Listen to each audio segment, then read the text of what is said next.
মোহাম্মদ ইউনূসের সরকার বিস্ফোরক অভিযোগ নিহত ছাত্রনেতার ভাই ওমর হাদির। তার দাবি বাংলাদেশের ভোট বানচাল করতেই হাদিকে হত্যা করিয়েছে ইউনূস প্রশাসন।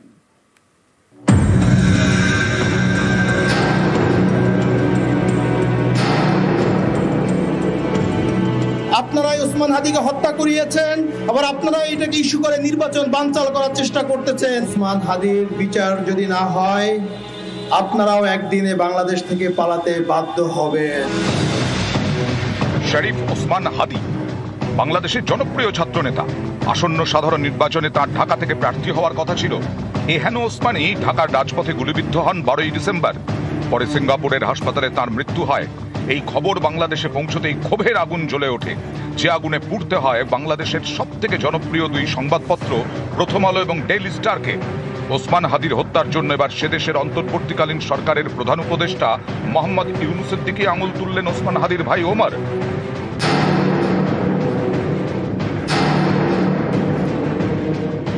আপনারাই ওসমান হাদিকে হত্যা করিয়েছেন, আবার আপনারা এটাকে ইস্যু করে নির্বাচন বানচাল করার চেষ্টা করতেছেন। আপনারা যারা রাষ্ট্র ক্ষমতায় থাকাকালীন অবস্থায় ওসমান হাদিকে হত্যা করা হয়েছে,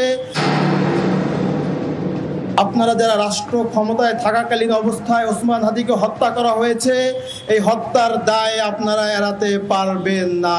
আপনাদেরও বিচার হবে। ওসমান হাদির বিচার যদি না হয় আপনারাও একদিনে বাংলাদেশ থেকে পালাতে বাধ্য হবেন। বাংলাদেশের কোটি কোটি মানুষ ওসমান হাদির বিচারের অপেক্ষায় আছে। এই হত্যার দায় আপনারা এড়াতে পারবেন না। ওসমান হাদি ছিলেন ভারত বিরোধী, তাই শুরুতে হাদি হত্যার দায় ভারতের ঘাড়ে চাপানোর চেষ্টা করে বাংলাদেশের মৌলবাদীরা। এমনও রটিয়ে দেওয়া হয় যে হাদির হত্যাকারীরা নাকি ভারতে পালিয়ে এসেছে, যদিও পরে বাংলাদেশ পুলিশ জানায় এমন কোনো তথ্য তাদের কাছে নেই। শেষ অবস্থানটা সুনির্দিষ্টভাবে আমাদের কাছে এভাবে তথ্য নাই। আমরা নানাভাবে আমাদের তদন্তকারী অফিসাররা, আমাদের গোয়েন্দারা চেষ্টা করে যাচ্ছে আসামি বর্ডার পার হয়ে চলে গেছে কিনা। আমরা এখনো কনফার্ম হতে পারিনি যে সে হয়ে চলে গেছে। যত সময় যেতে থাকে ততই পরিষ্কার হতে থাকে ছবিটা। সামনে আসতে শুরু করে হাদির একের পর এক ভাষণ, যেখানে ইউনূসের উপদেষ্টাদের তুলোধনা করছেন তিনি। প্রশ্ন তুলছেন, ভোটের আগেই কেন বিএনপির সঙ্গে সমঝোতা করে নিচ্ছেন ইউনূসের উপদেষ্টারা? উপদেষ্টাদের বিরুদ্ধে সাধারণ মানুষের ক্ষোভের কথা কি ইউনূস জানেন না? এভাবে কি ইনসাফের বাংলাদেশ তৈরি করা যাবে? এই প্রশ্নগুলোকে রাজনৈতিক মঞ্চে তুলে আনতে চাইছিলেন ছাত্রনেতা ওসমান হাদি। বিপুল জনপ্রিয়তাও পাচ্ছিলেন তিনি।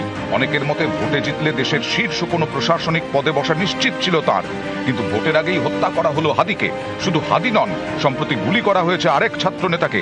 তবে কি গোটাটাই ভোট বানচাল করার ছক? দীর্ঘ গড়িমসির পর অবশেষে বাংলাদেশে ভোট করাচ্ছেন মোহাম্মদ ইউনূস।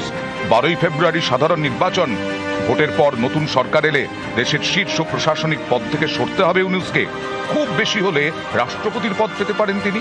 ফলে রাজনীতির পাটিগণিত অনুযায়ী বাংলাদেশে ভোট হয়ে নির্বাচিত সরকার এসে গেলে ক্ষমতা হারাবেন ইউনূস। সেই কারণেই কি ভোট বানচাল করে দেওয়ার চেষ্টা, যাতে প্রধান উপদেষ্টার চেয়ারে বসে থাকা যায়? তাই কি হাদির মতো ছাত্রনেতা খুন? একটা অপদার্থ ক্ষমতালোভী ইউনূস বেকার ছাত্রছাত্রীদের সামনে রেখে তিনি ক্ষমতা ভোগ করতে এসছেন, এবং সেই ক্ষমতা ভোগের সামনে যারা দাঁড়িয়ে তাদের তিনি সরিয়ে দেবেন, এটা নিঃসন্দেহে বোঝা যাচ্ছে। এবং হাদি যেহেতু ইলেকশন চেয়েছিল, তাকে যে সমর্থন করা যায় তা নয়, এবং হাদি যে বলেছিল যে নির্বাচন করতেই হবে, সেটা তো ইউনূস সরকার মেনে নেবে না। তিনি মুখোশধারী শাসক, এবং হাদির ভাই যা বলেছেন এটা সম্পূর্ণরূপে সত্যি। নিউজ 18 বাংলা। এবার ইউনূসের কাঁটা তারেক। 17 বছর পর ফিরছেন তারেক রহমান। কাল বাংলাদেশ ফিরছেন বিএনপি নেতা তারেক। খালেদা জিয়ার ছেলে তারেক রহমান। তারেক ঘরে ফেরার খবরে পদ্মাপাড়ে উচ্ছ্বাস। ঢাকায় জমায়েত বিএনপি নেতা কর্মীদের।